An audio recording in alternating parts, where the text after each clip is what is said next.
इस वीडियो को लाइक करें, हमारे चैनल होप फॉर दिव्यांजन को सब्सक्राइब करें और इस बेल आइकन को दबाइए।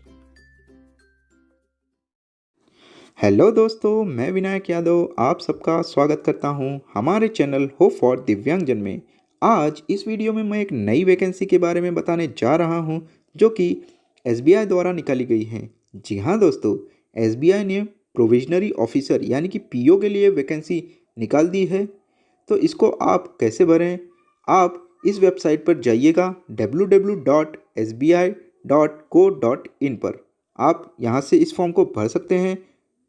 यदि यहाँ से आपको फॉर्म का लिंक नहीं मिल रहा है तो आप डिस्क्रिप्शन कॉलम में आप जाइएगा। यहाँ पे मैं डिस्क्रिप्शन में एक लिंक दिया हूँ, वहाँ पे आप क्लिक करते हैं तो डायरेक्ट आप फॉर्म एप्लीकेशन पे चले जाएंगे। तो दोस्तों, अब मैं आप सबको पूरी नोटिफिकेशन आपको पढ़कर बताता हूँ। जो भी उसमें पॉइंट्स पीडब्ल्यूडी कैंडिडेट्स के लिए ज़रूरी हैं वह आपको भी जानना बहुत ज़रूरी है। तो दोस्तों चलिए हम देखते हैं ऑफिशियल नोटिफिकेशन। दोस्तों, हम ऑफिशियल नोटिफिकेशन पर आ चुके हैं। आप यहां पर देख सकते हैं स्टेट बैंक ऑफ इंडिया द्वारा पीओ यानी कि प्रोविजनरी ऑफिसर के लिए वैकेंसी निकाल दी गई है। तो चलिए दोस्तों, हम पहले इसकी इम्पोर्टेंट डेट्स देख लेते हैं।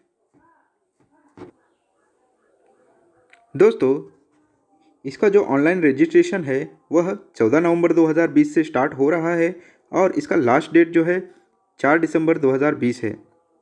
इसकी प्रीलिम्स एग्जामिनेशन की डेट दे दी गई है दोस्तों। यहाँ पे 31 दिसंबर, 2nd, 4th और 5th जनवरी 2021 को आपका प्रीलिम्स एग्जामिनेशन होगा और इसका जो प्रीलिम्स का रिजल्ट है वह 3rd वीक ऑफ जनवरी 2021 में आ जाएगा। उसके बाद दोस्तों यहाँ पे आपको मेंस एग्जामिनेशन डेट भी दे दी गई है। 29 जनवरी 2021 को आपका मेंस एग्जामिनेशन होगा। उसके बाद दोस्तों यहाँ पे दिया गया है इंटरव्यू का डेट भी दे दिया गया है। यहाँ पे देख सकते हैं आप फरवरी या मार्च 2021 में आपका इंटरव्यू होगा। तो दोस्तों, हम यह सब रहा डेट्स के बारे में। अब नीचे आते हैं, यहाँ पर वैकेंसीज देख लेते हैं दोस्तों। जो टोटल वैकेंसी है वह 2000 वैकेंसी है और पीडब्ल्यूडी कैंडिडेट्स के लिए 136 टोटल वैकेंसी पीओ के लिए आई है, जिसमें से डिवाइडेड है एलडी कैटेगरी के लिए 20 वैकेंसी, बैकलॉग में 0 वैकेंसी है। वीआई कैटेगरी के लिए 20 वैकेंसी, बैकलॉग में 0 वैकेंसी है। एचआई कैटेगरी के लिए 20 रेगुलर वैकेंसी है और आप देख सकते हैं यहाँ पे 49 जो है बैकलॉग वैकेंसी है। तो टोटल इसके हैं 69 वैकेंसी। एलडी कैटेगरी के टोटल है 20, वीआई के 20 और डी एंड ई कैटेगरी जो है उसमें 20 रेगुलर है और 7 बैकलॉग वैकेंसीज हैं। तो दोस्तों पूरा टोटल 136 वैकेंसीज पीडब्ल्यूडी कैंडिडेट्स के लिए है। अब दोस्तों हम थोड़ा नीचे आते हैं, यहाँ पे एलिजिबिलिटी क्राइटेरिया देख लेते हैं। इसके लिए एलिजिबल कौन कौन है। तो दोस्तों मैं बता देना चाहता हूँ, आपकी क्वालिफ़िकेशन जो है इसमें ग्रेजुएशन होना अनिवार्य है। अगर आप ग्रेजुएट हैं, वह भी यहाँ पे आप डेट देख सकते हैं 31 दिसंबर 2020 से पहले आप ग्रेजुएट यानी कि आपका रिज़ल्ट आ चुका है तो आप इस फॉर्म को भर सकते हैं। तो इसमें ग्रेजुएट होना बहुत ज़रूरी है दोस्तों। अब दोस्तों हम देखते हैं इसके एज लिमिट के बारे में। तो दोस्तों यहाँ पे 21 ईयर्स के यदि आप हैं तो आप इस फॉर्म को भर सकते हैं। यहाँ पे दिया गया है दोस्तों, ये रहा। 21 ईयर्स से आप नीचे नहीं होने चाहिए और 30 साल से ऊपर जनरल कैटेगरी के लिए है। 30 साल अनिवार्य है, यानी कि 30 से ऊपर नहीं होना चाहिए जनरल कैटेगरी। अब बात करते हैं पीडब्ल्यूडी कैंडिडेट्स के लिए मैक्सिमम लिमिट एज की क्या है। तो दोस्तों इसमें अलग अलग कास्ट के वाइज पीडब्ल्यूडी का भी अलग अलग रिजर्वेशन है। जैसे कि यदि आप जनरल कैटेगरी में पीडब्ल्यूडी कैंडिडेट हैं तो 10 ईयर्स का रिलैक्सेशन है, यानी कि आप यदि 40 साल के हैं तो इस फॉर्म को भर सकते हैं। और आप पीडब्ल्यूडी प्लस ओबीसी कैटेगरी में हैं तो यहाँ पे 13 साल का रिलैक्सेशन है, यानी कि 43 ईयर्स तक आप ओबीसी कैटेगरी के हैं तो भर सकते हैं। और दोस्तों यदि आप पीडब्ल्यूडी प्लस SC और ST कैंडिडेट आ रहे हैं तो आपको 15 ईयर्स यानी कि 45 ईयर्स तक के आप हैं तो इस पीओ फॉर्म को भर सकते हैं। दोस्तों अब हम नीचे थोड़ा आते हैं। यहाँ पे PWD की कैटेगरीज दी गई है, कौन कौन से व्यक्ति इस फॉर्म को भर सकते हैं। तो सबसे पहली कैटेगरी आती है दोस्तों LD कैटेगरी, लोकोमोटर डिसेबिलिटी। अब इसमें कौन कौन से व्यक्ति आते हैं? Cerebral palsy, leprosy cured, dwarfism, muscular dystrophy और एसिड अटैक विक्टिम इसके अंदर आते हैं। अब दिया गया है लोकोमोटर डिसेबिलिटी में सब कैटेगरी दी गई है जो कि यह फॉर्म भर सकते हैं, जैसे कि OA यानी कि 1 आर्म अफेक्टेड, एक हाथ अफेक्ट राइट या लेफ्ट हो तो भर सकते हैं। 1 लेग अफेक्टेड राइट या लेफ्ट कोई भी। उसके बाद OAL यानी कि 1 आर्म, एक आर्म और 2 लेग अफेक्टेड हैं तो भी आप इस फॉर्म को भर सकते हैं। बोथ लेग अफेक्टेड और बट नॉट आर्म यानी कि हाथ अफेक्ट ना हो, दोनों पैर अफेक्ट होंगे तो इस फॉर्म को भर सकते हैं। उसके बाद दोस्तों यहाँ पे सब कैटेगरीज दी गई है। लिप्रोसी क्योर्ड वाले व्यक्ति भर सकते हैं, सेरिबल पैल्सी, डॉर्फिज्म, मस्कुलर डिस्ट्रोफी वाले व्यक्ति इस फॉर्म को भर सकते हैं। उसके बाद एसिड अटैक विक्टिम। उसके बाद विजुअली कैटेगरी में 2 कैटेगरी आती हैं, ब्लाइंडनेस यानी कि फुल ब्लाइंडनेस और लो विजन यानी कि लो विजन जिसकी होती हैं वह इस फॉर्म को भर सकते हैं। हियरिंग इम्पेयर्ड वाले व्यक्ति भी दो कैटेगरी आती है, डेफ और हार्ड ऑफ हियरिंग वाले व्यक्ति इस फॉर्म को भर सकते हैं। उसके बाद दोस्तों लास्ट कैटेगरी है D&E कैटेगरी। दोस्तों D&E कैटेगरी में special learning disability, mental illness और मल्टीपल डिसेबिलिटी वाले व्यक्ति D&E कैटेगरी में आते हैं। दोस्तों अब मैं आप सबको स्क्राइब के बारे में बताता हूँ। स्क्राइब की कुछ गाइडलाइन SBI द्वारा दी गई है, वह देख लेते हैं।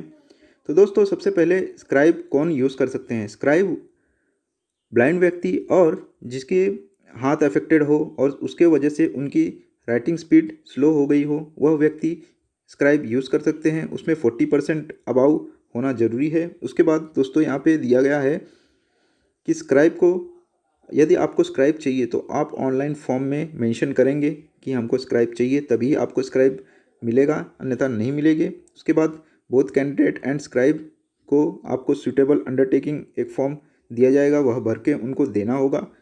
स्क्राइब जो भी होगा आपका, उसका ID प्रूफ देना होगा और फ़ोटो देना होगा।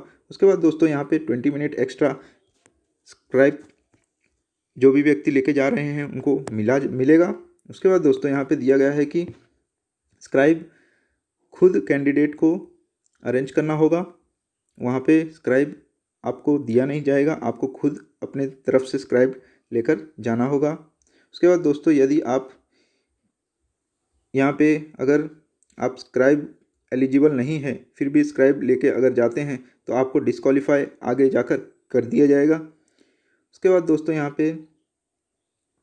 पे दिया गया है कि any candidate who is using scribe is eligible to use scribe in the examination as per the guideline. जो भी गाइडलाइन दी गई है उसी के तहत आपको स्क्राइब यूज़ करना है।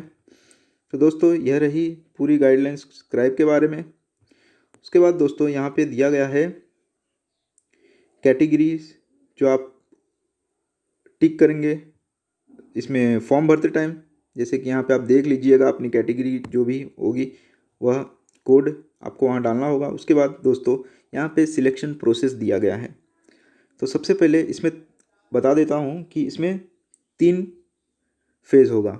First phase prelim examination, second phase mains examination और थर्ड फेज़ जो है इंटरव्यू और GD राउंड होगा।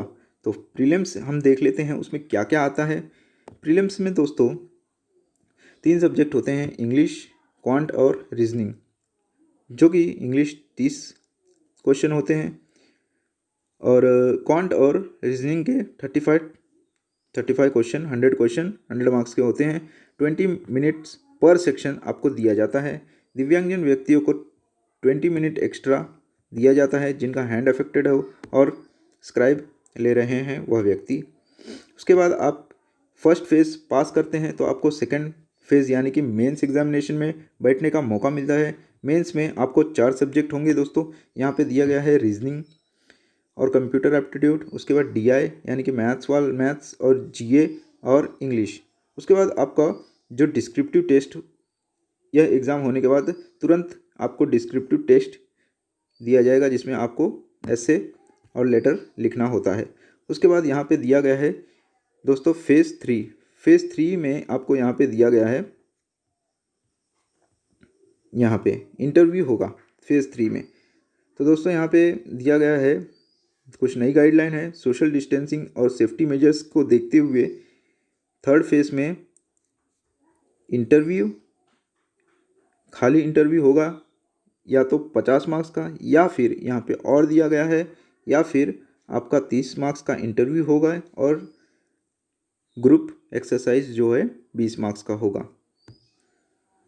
उसके बाद दोस्तों फाइनल सिलेक्शन कैसे होता है। प्रीलिम्स आपका सिर्फ क्वालिफाइंग इन नेचर होता है। प्रीलिम्स में आपका मार्क्स नहीं गिना जाता। प्रीलिम्स का फाइनल सिलेक्शन में सिर्फ फेज़ 2 और फेज़ 3 में आपको फेज़ 2 में सेपरेट पास होना है, फेज़ 3 में भी आपको पास होना है। उसके बाद जो फाइनल मेरिट लिस्ट आती है वह फेज़ 2 और फेज़ 3 को ज्वाइन करके मेरिट लिस्ट आती है। तो दोस्तों यह सब सारी इन्फॉर्मेशन थी जो कि PWD कैंडिडेट्स को जानना बहुत ज़रूरी था।